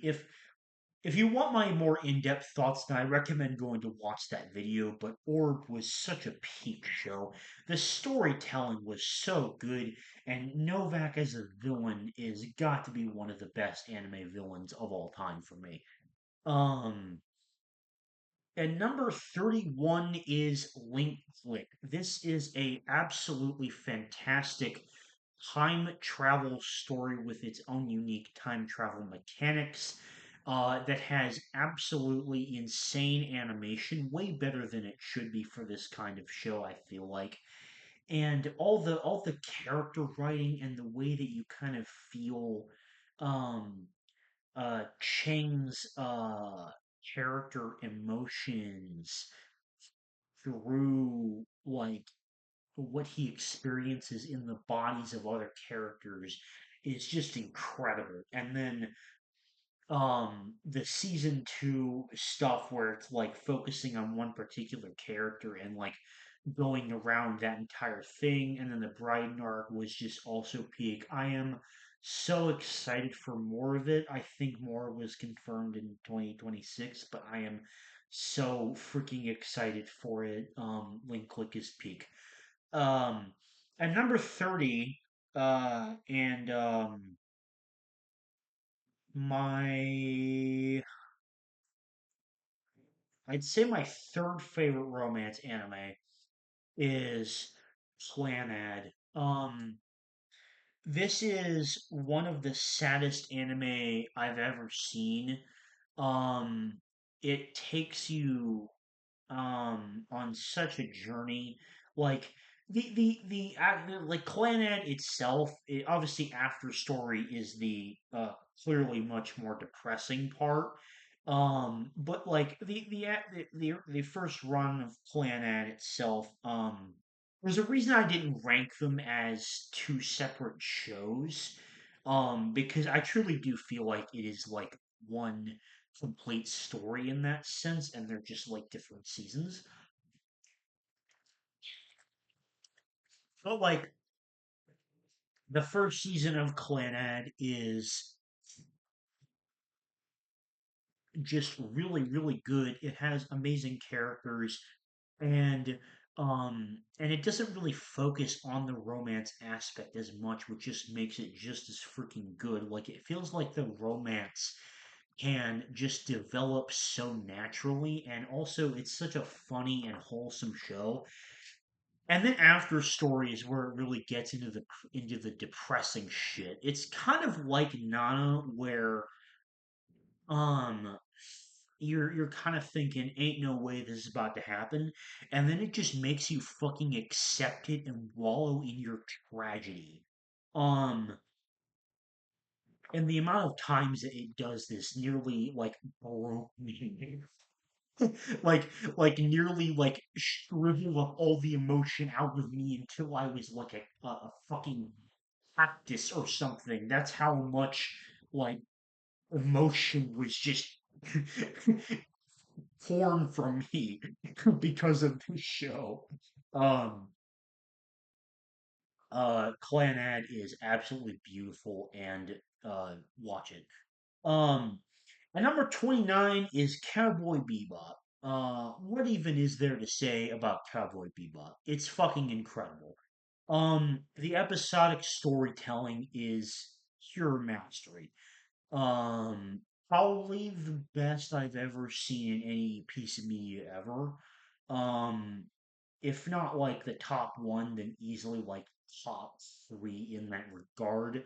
I always say that in case I happen to think of something else that that I couldn't think of, which is not coming to mind right now. But every single character in this show is fucking iconic. Spike is an incredible MC, and even though it's from 1998, the action still looks fantastic. And yeah, Shinichiro Watanabe is just the GOAT.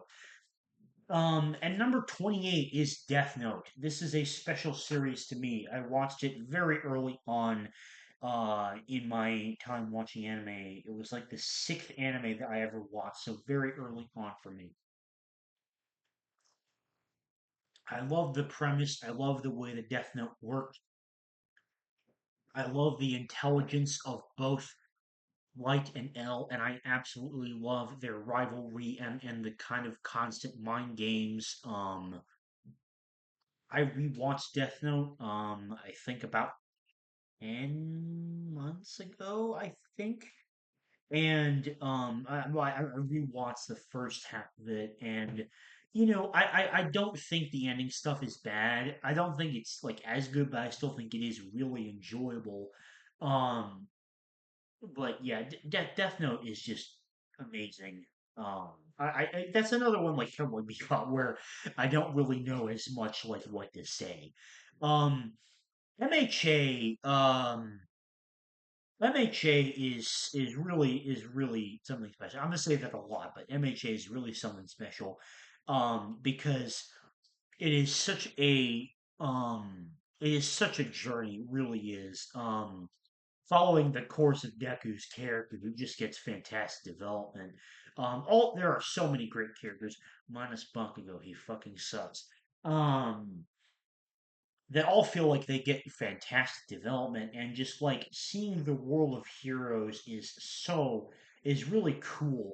And of the new gens, I really do think that MHA by far has the best villains, because you've got both Shigaraki and All for One, who are just both like top 10 anime villains, contention in terms of like their presence, both of their development, the very complicated relationship that interlinks both characters is also just incredible.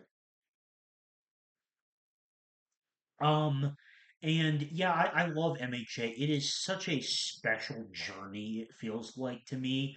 Um, and I will always remember it dearly for that. And also, the final season comes out this October, and I'm so excited about it.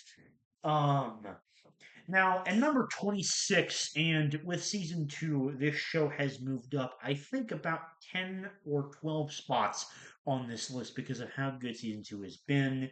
That is Apothecary Diaries. Um, Apothecary Diaries has such a interesting idea. Mao Mao truly is one of the greatest female, like I would say top three greatest female characters in all of fiction, maybe even top two. I would really need to look over that list again to decide whether that would happen. But like, with season two, she's even above Freerun for me. I don't know if it was that way in my. I don't think it was that way when I made that list originally, but with season two, she has moved above Freerun for me in that list. Um, I love every single part of Mao Mao's personality, and the development that she has gotten in season two is just incredible. And speaking of incredible development, Jinshi in season two, especially like with his role clarified, was just, oh my goodness, it was so peak. Because they already had a fantastic relationship purely from season one, and that was a more Mao Mao focused season. And yet, even though season two has been a lot more Jinshi focused, Mao Mao has still gotten such incredible development. And I absolutely just adore the setting of the Rear Palace. We don't need any more information than that, truly. Um, Even though all the information that we do get, like beyond it about like the nation that they live in, which is like inspired by China, but they don't say it's that, is just like fantastic, and all of it is so well incorporated into the story. So like it's not needed, but yet it just makes the story even better. Um, and the politics are just so captivating. I love Apothecary Diaries so much, and as I've said before, season two, it's gonna take quite a lot. Like summer anime scenes, you better be prepared with your best shit to try and beat Apothecary Diaries season two is my current frontrunner for anime of the year. Um, and at number 25, we have I admittedly I did cheat with this. I told myself that I didn't want to do pies if I could, but like this is the only case of this on the entire list, which is not the same as me fucking up the placements like with Angel Beats and Husband and Castle. Um, this is like a true tie, as in like I cannot pick between either of these shows. Um, I truly can't pick which is better between Fate Zero and Unlimited Blade Works because I think that Fate Zero has a overall like a cooler plot and cooler like servants and but like I think that Unlimited Blade Works just straight up has the much better characters and character dynamics. Um Archer is one of the goat of all goats in terms of anime characters from Unlimited Blade Works and Fate in general is just such a special thing as well. Like even though the Heavens Field trilogy is much lower on this list, it's also so peak. Like all of Fate, like one of the best decisions that I made as an anime fan was getting into Fate because Fate as an entire idea and every show and character and idea that is contained within it is just so fucking fire and awesome and incredible. Um at number 24 is Kill la Kill. This is one of the most absurd and yet most hype and awesome anime I've ever seen.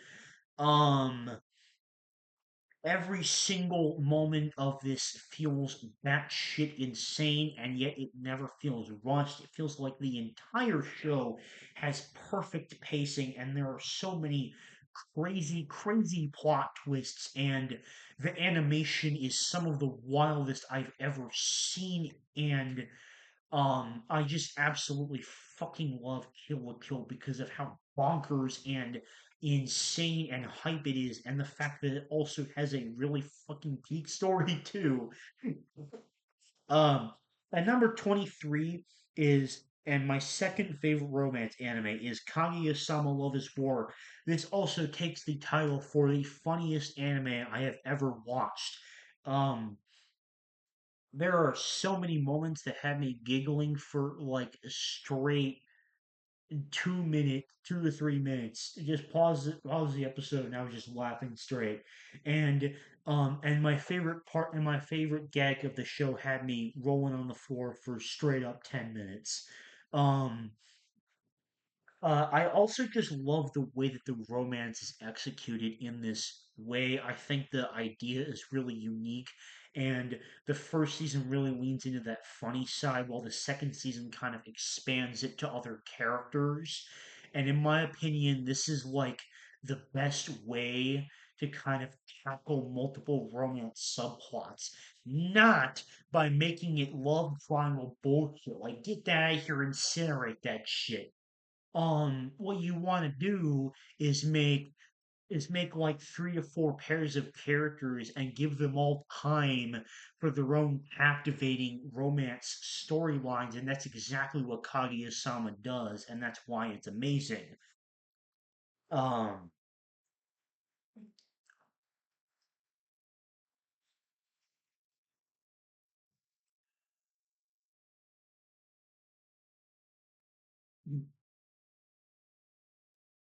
at number 22 is Mushishi.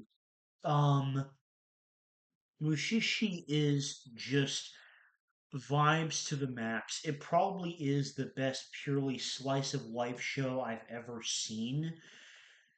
And everything about the whole mystery of the Mushi and the whole lore and world building about it, and the fact, and when I was bringing up Kowabiwa episodic plots, no, Cowboy Bebop is top three in that category, but Mushishi is definitely the spot above it. I don't know if that's one or two or three. That might be a list I would make for some other time. I don't know, but like Mushishi is the spot above Cowboy Bebop for every good thing I said about Cowboy Bebop's episodic nature.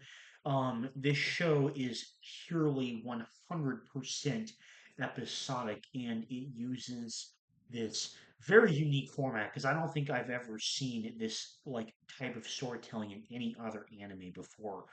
Um, uh, it just makes for an absolute like master class in storytelling. Um,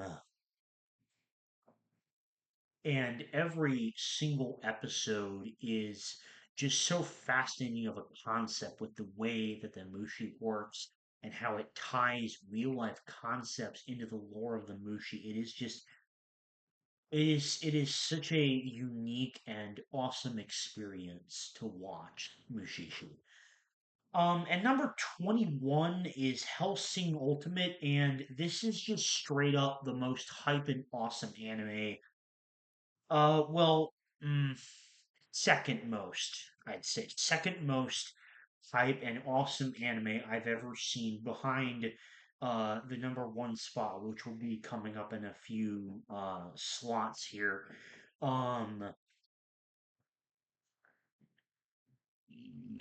Hellsing Ultimate is just it's just like badassery and just epicness on every possible level.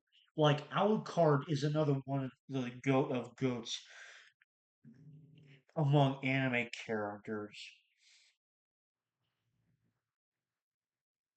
and I am just such a fantastic fan of everything in this show, like all the action, the insanity of the plot, and the fact that there is a vampire hunter that ends up waging war against Nazis is just incredible to me. And it was such a journey of hype and awesomeness.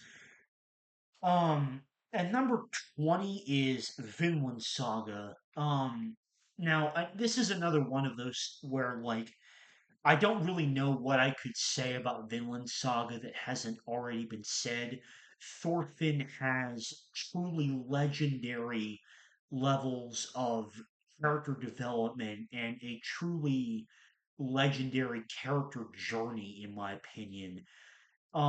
And he's not even my favorite character in the show. That goes to Canute because of, in my opinion, the absolutely insane development that he gets. And Askeladd is just another legendary class villain, in my opinion.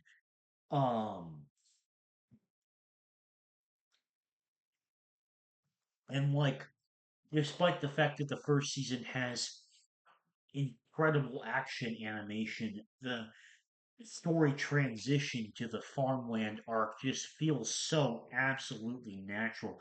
And I have not read any more of the Vinland Saga manga beyond the end of season two, and so I'm so excited to um for more of it to come out so I can see what like peakness awaits in the story of Vinland Saga. Um At number 19, and speaking of journeys that are just incredible, at number 19, and definitely the most recent surprise on this list, so to speak, because this just shot up into my top 20, is To Your Eternity.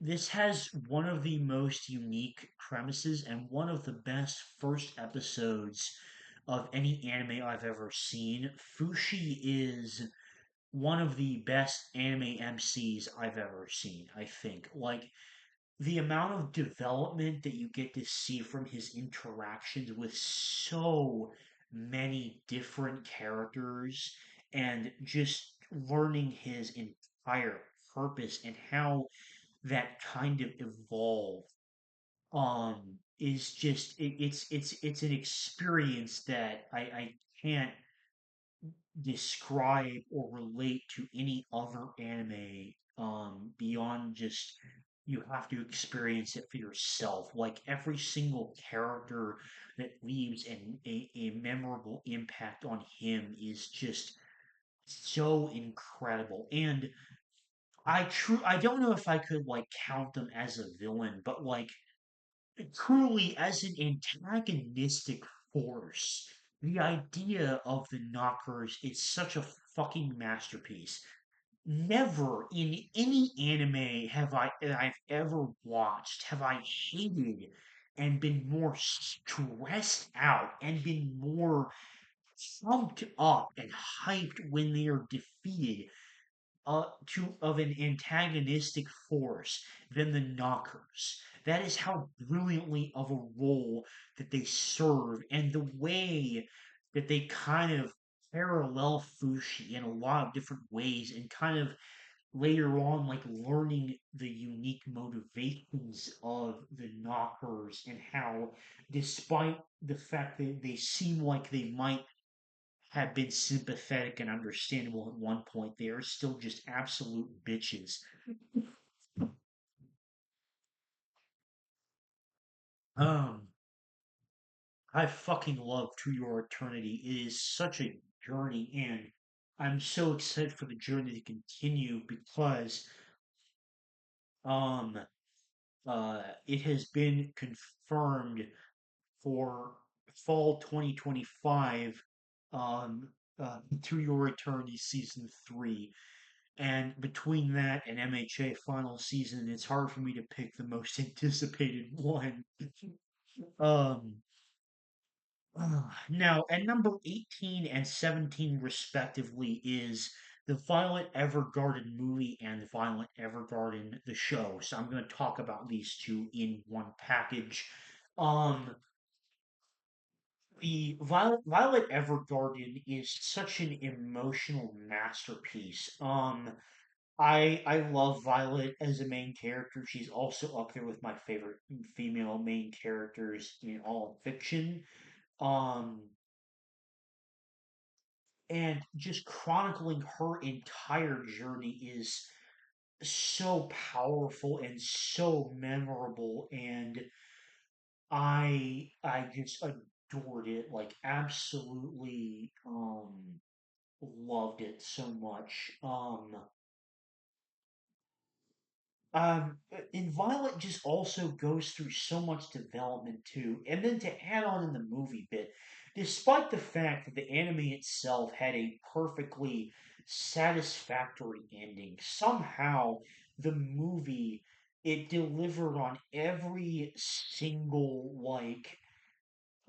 wish and desire for the end of it that I didn't even know that I had. And it was so beautiful. And speaking of beautiful, I think that this is the most beautiful Kyoto animation show that they've ever done. It is definitely one of the most beautiful animated things I've ever seen, period. At number 16, I mentioned that Hellsing Ultimate was number two in terms of the most hype anime I've ever seen, and that is because that number one spot goes to number 16 on this entire list, Gurren Lagann. Um, Gurren Lagann is such an inspirational and motivational story with fantastic, realistic, down to earth characters, despite the fact that there's battles that take place across the fucking multiverses.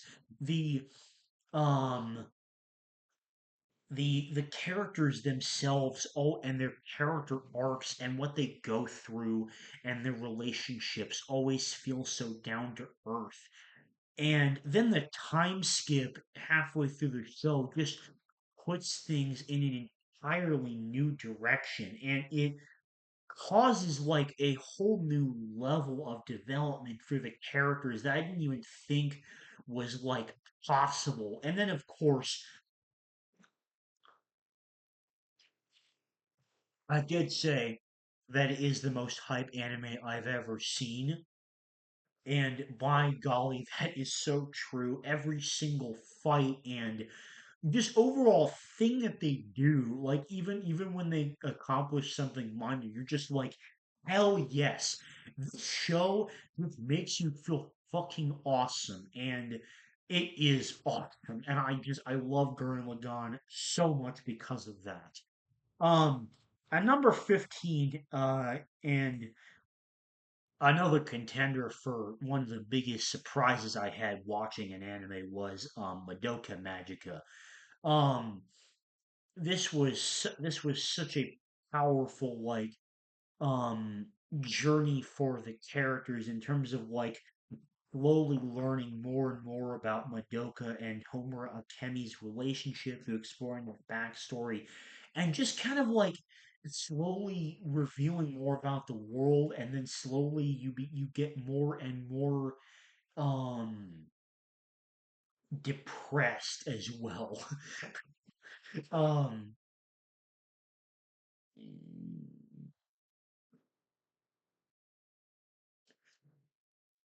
and then just the ending is just absolute uh, cherry on top of the pie.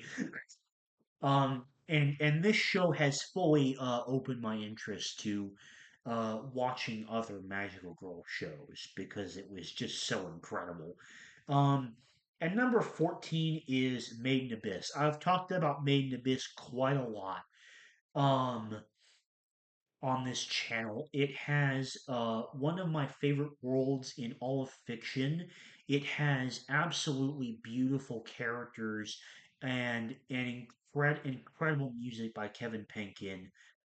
Um, and even this is how peak Made in Abyss is like, even though there will not be a season three for potentially many years, due to the way that the manga is released, the manga content I haven't even fully caught up. I'm behind like a volume still, which I need to buy. But like the manga content already is just it's so peak. It continues more of that spectacular world building that you just love so much with Made in Abyss. Um, at number 13 is Black Clover, easily my favorite new gen shonen. Um, Everything about Black Clover is like, people say that Black Clover copycats. That is not what it does. It takes the best element of every single good shonen and mashes it into one, and that's why it's so peak. It has fantastic characters, fantastic character relationships. The way that the magic works in Black Clover is really fucking cool. It has fantastic villains. It's super mega hype at a lot of moments. Um, the elf reincarnation arc proves that it can have a ton of history to the world and the characters as well, and it's just um Black Clover is so big, and like especially the manga that's about to end has just been incredible as well. Um at number 12 is Pluto, and even before I read 20th Century Boys, uh if I didn't already have this in mind from watching Monster, then Pluto is the show that solidified to me that Naoki Urasawa is one of the greatest creative minds that has ever walked this planet. Um,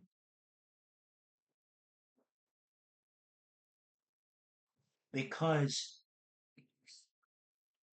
the sheer mastery and magnitude of storytelling, and the just sheer tragedy as um all the robots are just slowly consumed one by one, and it seems like there is nothing that can be done about it because they're still trying to desperately solve the mystery, is just incredible. And the first episode in itself it made me rate the anime a 10 out of 10. It's probably the fastest I've rated an anime a 10 out of 10 on Mal, because after just watching the first episode, I rated it a 10 out of 10.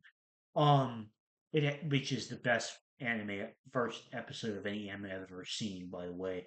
Um, Pluto is just I like, it's so hard to talk about without like spoiling a lot of it. But like I am so happy that this that Pluto exists because I think that it is such a good entry point into the mastery of the creative mind of Naoki Urasawa because the Netflix not only does the Netflix adaptation have uh absolutely beautiful animation and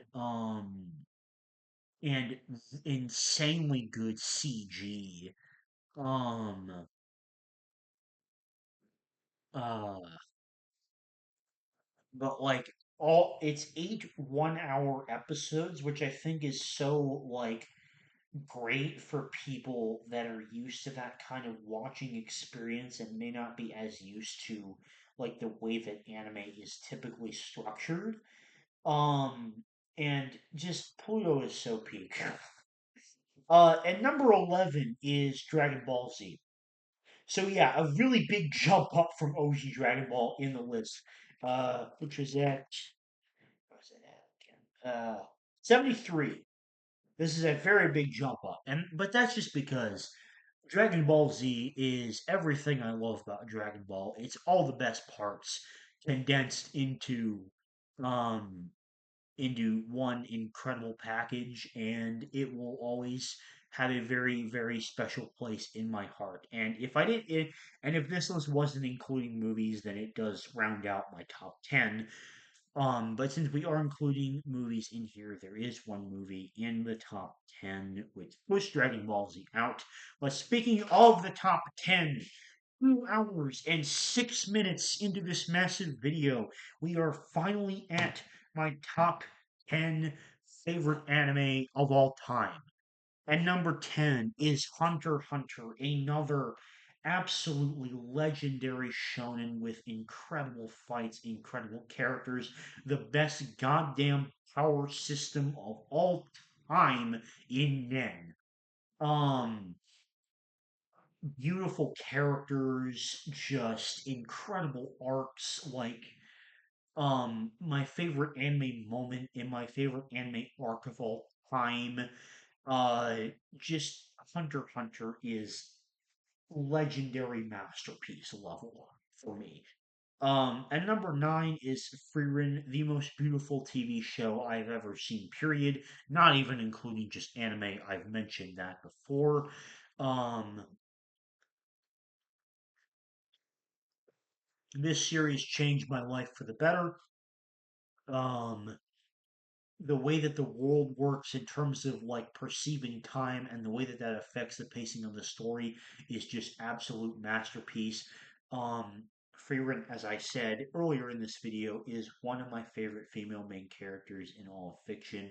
Not even female main characters, female characters, period, in all of fiction. Um, and yeah, it's just it's um, I've talked about a lot of these anime so much on this list, um, that like it becomes a little bit difficult for me to, I guess, talk about it more. But hopefully, I am getting the sense across of like why some of these are in my top 10 anime. Because at number 8 is Monster, and I mean, um, this is another one where I feel like, what can I even say about this that has not already been said and lauded with praise for? This is like this is the proof. Um, this and Pluto like combined. Pluto was just that little bit more of the edge that like I needed to make now Cell go from like being one of to being, in my opinion, the greatest creative mind of all time. In terms of the stories that he wrote. And that was even before I read 20th Century Boys, and that's now in my top 10 pieces of fiction. I like 20th Century Boys better than Monster, and yet, but we're not about that. We're not talking about that. I'll talk about 20th Century Boys a different time. Probably when I've read more of it. But Monster is just um I just I don't even. I can't even come up with words. Like the storytelling is just some of the best I've ever seen in fiction, truly. Like the way that Urasawa constructs plots is just it is unrivaled in all of fiction, I think.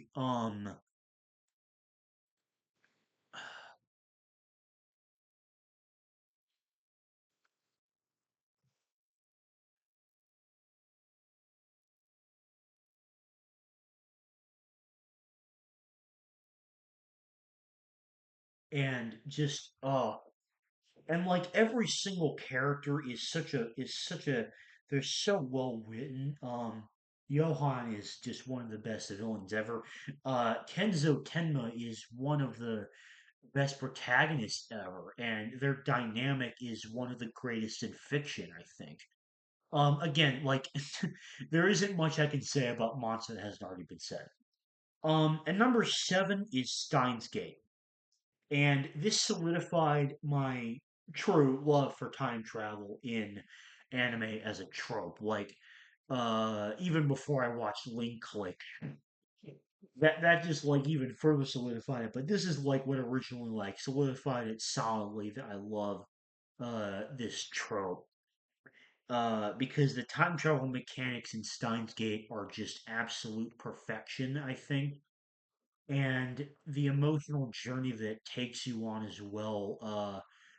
Okabe Rintaro is one of well my second favorite protagonist in all of fiction behind Aaron. Um, and everything about his journey is just it was absolutely incredible. And it was such an experience. At number six is Code Geass, and this is just another one of those ones that's so special to me. It's like you combined everything good about Death Note and Evangelion into one because you also have another one of the best protagonists in all of fiction, Lelouch. Um, and it just makes it so he is such an absolute like master class of a main character. And the mecha action is fucking awesome. The way the plot unfolds is awesome. The ending is the best in fiction, in my opinion. Um, the way the story unfolds is genius. I think all of it is peak all the way through. People that say season two is more of a mess, they are fools. All of it is peak all the way through. Um, And number five is Fruits Basket, and this is my favorite romance anime, I guess show, that isn't a movie. um, Fruits Basket just straight up has one of the greatest like roster of characters in all of fiction, in my opinion. Um, it feels like every single character gets a satisfying relationship paid off, and it is just like everything that every positive of the romance anime genre that I talked about with Kaguya-sama, Fruits Basket does it and in absolute spades because it is just heaps upon heaps of peak characters. Um, and just Toru and Kyo's relationship being the absolute best of them all. And even though Akito is like one of my most hated anime characters, who I truly did not think would ever be redeemable in my eyes, somehow this show is so peak that it managed to make it happen.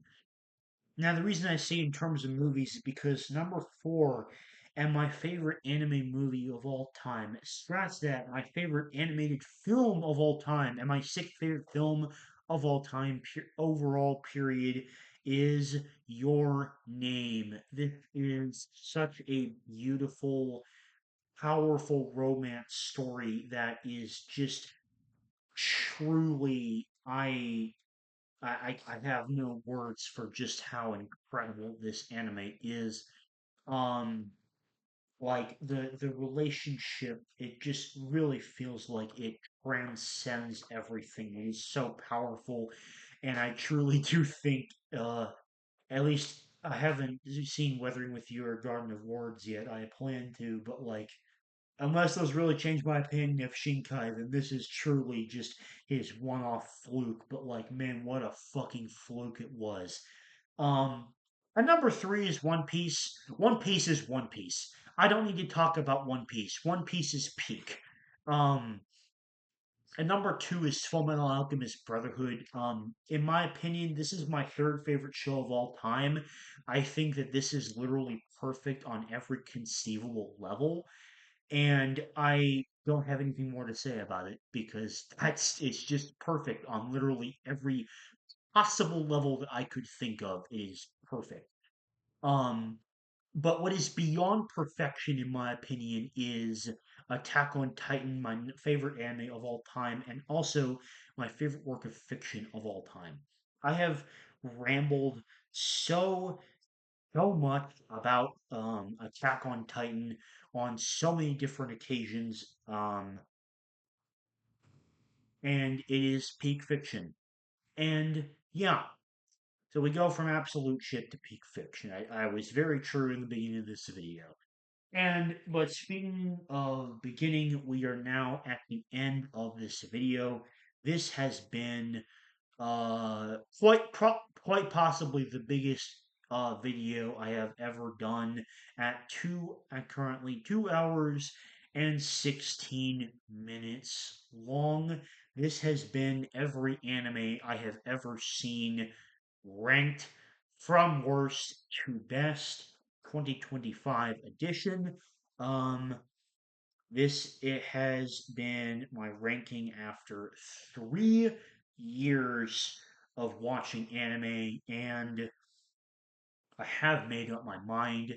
These videos will continue every 2 years, so I will see you again in 2027 when this list will be made again with the amount of anime that I have seen at that time. But as of now, since it is still in the year 2025. I want to thank you so much for watching, especially if you made it all the way through this massive video, which there is no way anyone watching this will actually watch the whole video, but because I've seen my YouTube statistics, my audience retention is dog shit.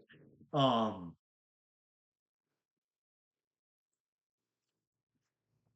but even if you watch 10 seconds of this video, then thank you for doing so. And thank you for supporting this channel as I love to talk about a lot of fucking anime. Because I do talk about other things, but it's mostly anime. Um, so yeah, that is gonna do it for this video. Thank you so much for watching. Like I said, even if you only watched 10 seconds, let me know your favorite anime down in the comments below, and I will see you all later. Bye bye.